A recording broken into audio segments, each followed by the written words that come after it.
Allô, je vous retrouve aujourd'hui pour vous montrer toutes les lectures que j'ai faites ce mois-ci.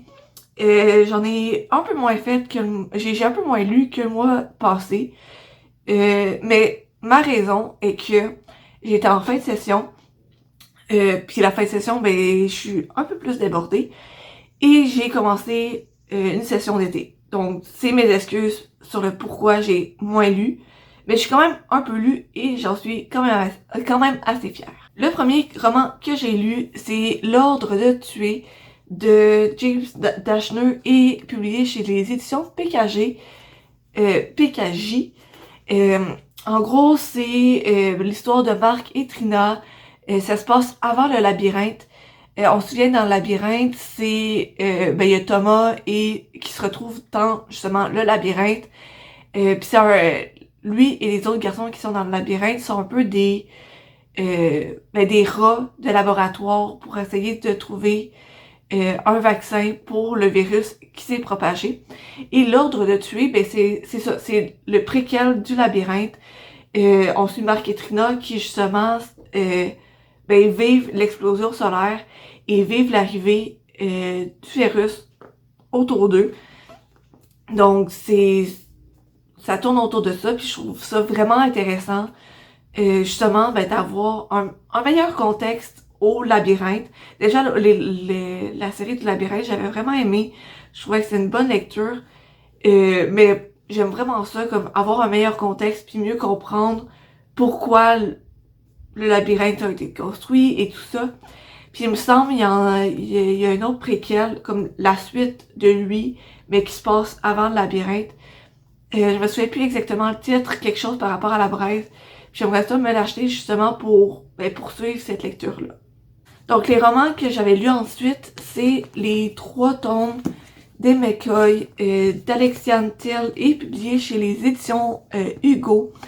Pour vrai, une de mes lectures coup de cœur de ce mois-ci, mais aussi de l'année. Pour vrai, c'est une belle découverte. C'est deux amis qui me l'ont fortement conseillé. Et par fortement conseillé, je veux dire qu'ils m'ont vraiment poussé à lire. Il y en a même une qui a dit qu'elle avait plus être mon amie si je le lisais pas. Je savais qu'elle allait pas le faire, mais ça m'a un peu poussé à les lire. À force qu'ils me recommandent, je suis comme, ok, j'allais lire, c'est ça. Donc, on se souvient, je vais juste vous faire un petit résumé du premier tome, parce que sinon, si je vous en fais un des deux autres, ça vous spoil un peu de l'histoire. Mais Phèdre se retrouve en Écosse pour suivre les derniers vœux de son père qui est mort. Mais sans le vouloir, elle se retrouve au centre de guerre entre clans en Écosse. Oui, les clans en tout dans cet univers-là existent encore aujourd'hui. Donc, Fed se retrouve là-dedans et elle devient un pion important dans les jeux stratégiques des clans. Pour vrai, je trouvais ça vraiment intéressant parce que justement, c'est un univers assez spécial. C'est justement, comme je disais, les clans qui existent encore aujourd'hui. Donc c'est des stratégies, comme je disais, c'est des stratégies, mais mises à jour avec des armes d'aujourd'hui, avec la technologie d'aujourd'hui, ce que je trouve vraiment intéressant. Puis aussi, entre dans les 2 premiers tomes, les narrateurs, c'est les 2 personnages principaux, soit Phèdre et Khaled. Puis je trouve ça vraiment intéressant parce que c'est un peu, entre dans les départs, ces deux antagonistes, ces deux personnages adversaires qui sont l'un contre l'autre. Donc, je trouvais ça vraiment intéressant. Puis dans le troisième, c'est le personnage d'Elizabeth et de Duncan qui sont les narrateurs. J'avais un peu peur de cette lecture-là parce que je m'étais vraiment attachée aux 2 premiers tomes. Puis sur la lecture des 3 tomes, je les avais faites back à back. Donc j'avais pas vraiment comme pris le temps de un peu intégrer l'histoire de tout ça. Donc j'étais vraiment encore beaucoup accrochée à Phèdre et à Caleb. Donc, que les narrateurs échangent, ça faisait un peu peur, mais j'avais aucune raison d'avoir peur parce que, ben, on voit encore beaucoup Phèdre et Caleb, c'est juste que c'est sur d'un point de vue différent, celui, ben, justement, de Duncan et d'Elizabeth. Et ces deux personnages-là, ben, sont aussi très attachants, on apprend à les connaître, puis je trouve que ça... Comme dans les deux premiers tomes, on en entend beaucoup parler, ben d'Elizabeth est plus dans son clan, elle fait, dans le fond, un tour du monde, mais on en entend beaucoup parler. Tandis que Duncan, ben, on en entend aussi beaucoup parler parce que c'est le bras droit de Caleb, donc il est beaucoup là dans les deux premiers tomes. Puis c'est vraiment, je trouve ça vraiment le fun, ben c'est ça, d'avoir une autre perspective de l'histoire globale. J'ai continué mes lectures par quelque chose d'assez léger, soit La dernière petite enveloppe bleue de Maureen Johnson. C'est le deuxième tome de la duologie, ben, les 13 petites enveloppes bleues. On suit encore Ginny qui retourne en Europe parce qu'un jeune homme du nom d'Olivier retrouve ben, la dernière petite enveloppe bleue.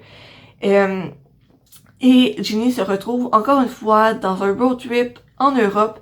Mais cette fois-ci, au lieu que ça soit seulement par elle-même ou avec Keith, ça va être avec Keith, le premier amour de Ginny, qui s'est trouvé une autre petite amie, c'est Ellie, il me semble.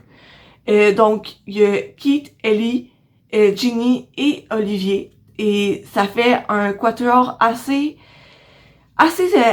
spécial. Donc, j'avais quand même bien aimé ma lecture. C'est pas un coup de cœur, c'est pas la meilleure lecture ever, mais c'est quand même un beau moment que j'ai passé. C'est assez léger, j'ai pas eu à réfléchir vraiment dans cette lecture-là. C'est vraiment, je lis, puis ça rentre assez facilement. Puis aussi, ben, c'est le fun de pouvoir voyager un peu par l'entremise d'un personnage, parce qu'en ce moment, ben, évidemment, on peut pas voyager, mais on espère bientôt. Mais ben, avec cette lecture-là, ben, on peut le faire, justement, comme je disais, par l'entremise du personnage, ce qui est le fun. Puis, comme je l'ai déjà dit, c'est léger, c'est le fun, pas de prise de tête. Et le dernier livre, et non le moindre, l'intégrale de Grisha, que j'ai vraiment adoré. Je l'ai terminé hier soir. Et wow! Dans le fond, on suit, comme j'ai mis une chronique vidéo hier, mais je vous rappelle un peu le résumé. On suit Alina qui se rend compte qu'elle a des pouvoirs de Grisha, mais pas n'importe lesquels. Non, non, non. Celle de d'innovatrice de lumière. Et c'est la seule, à ce moment-là, à cette époque-là, à avoir ces pouvoirs-là. Donc, elle devient vraiment un pion important dans les plans du Darkling, mais Alina va se rendre compte que ses plans à lui, ben, ils sont pas nécessairement juste pour le bien du monde, ils sont peut-être un peu plus égoïstes, c'est peut-être des plans un peu plus égoïstes pour le Darkling, donc elle va essayer de les déjouer. Comme j'avais dit dans ma chronique vidéo, c'est vraiment une lecture que j'ai adorée. C'est vraiment wow, je vous la conseille fortement. L'univers est tellement bien développé. Puis comme il me restait 100 pages à la fin. Puis j'avais un peu peur parce qu'il y avait plein d'affaires qui devaient encore se passer. Puis ça s'est tout passé. Puis j'avais peur que ça soit un peu trop forcé. Je l'étais un mini peu, mais globalement, c'était vraiment une belle fin. J'ai vraiment adoré. Puis l'histoire au complet, les 3 tomes, j'ai juste adoré. L'univers, comme je disais, il est vraiment bien développé. L'auteur a dû vraiment beaucoup mettre d'efforts là-dedans. Puis la couverture, je la trouve magnifique. Au départ, c'était pour ça que j'avais acheté le roman. C'est pour la couverture. J'avais lu un peu le résumé, mais sans vraiment le relire, c'est vraiment pour la couverture.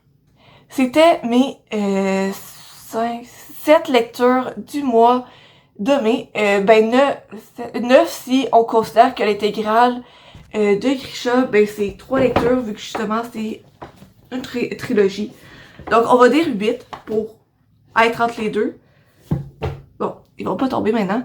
Mais c'était toutes les lectures que j'ai faites durant le mois de mai. Je vous sors bientôt une vidéo pour vous parler des lectures que je me suis prévues pour le mois de juin. Et on se retrouve dans cette vidéo-là. Bye!